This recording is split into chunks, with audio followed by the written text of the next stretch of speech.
అనంతపురం జిల్లా తాడిపత్రిలో దారుణం జరిగింది. విజయనగర్ కాలనీలో రాజేంద్ర అనే వ్యక్తి దారుణ హత్యకు గురయ్యారు.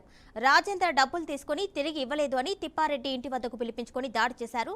దాడిలో బాధితుడు అక్కడికక్కడే మృతి చెందాడు. డబ్బులు తీసుకున్నది 11,000 అయితే 10,000 రూపాయలు వడ్డీ, 38,000 చెల్లించాలి అంటూ ఒత్తిడి చేసినట్లు స్థానికులు చెబుతున్నారు. పోలీసులు కేసు నమోదు చేసి దర్యాప్తు చేస్తున్నారు. ఈ 11,000 రూపాయలు కూడా 110 రూపాయలు వడ్డీ నడుపుతూ తిమ్మారెడ్డి భార్య, తిమ్మారెడ్డి తమ్ముడు అంతా అక్కడ అంబేద్కర్ నగర్లో మాదిగలకు ఇచ్చి డబ్బు ఇచ్చి మాదిగలను రక్తం పీలుస్తున్నారు వీళ్ళు కాలనీలో.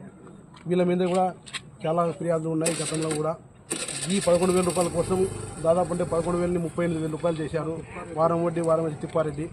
ఈ 38,000లో 6,000 రూపాయలు డబ్బులు కట్టమైంది. చనిపోయిన సోదరుడు లారీ డ్రైవరు, లారీ పోతూ జీవనం సాగించాలా. మా ఇంట్లో పారిశుద్ధ కార్మికులు చేసుకుంటూ ఒక 5-6 ఇళ్లలో పనిచేస్తూ జీవనం సాగిస్తున్నారు. చనిపోయిన వ్యక్తి రాజేంద్రకు ముగ్గురు, ఒక కుమారుడు, 2 కుమార్తెలు ఇవాళ అనాథులుగా మిగిలారు. నేను నాగలక్ష్మి తిప్పారెడ్డి అనే వాళ్ళకు 11,000 బాకీ ఉన్నాము. 10 రూపాయల వడ్డీ, 10 రూపాయల వడ్డీకి మేము కట్టలేకపోయి 38,000 వడ్డీ వేసినారు.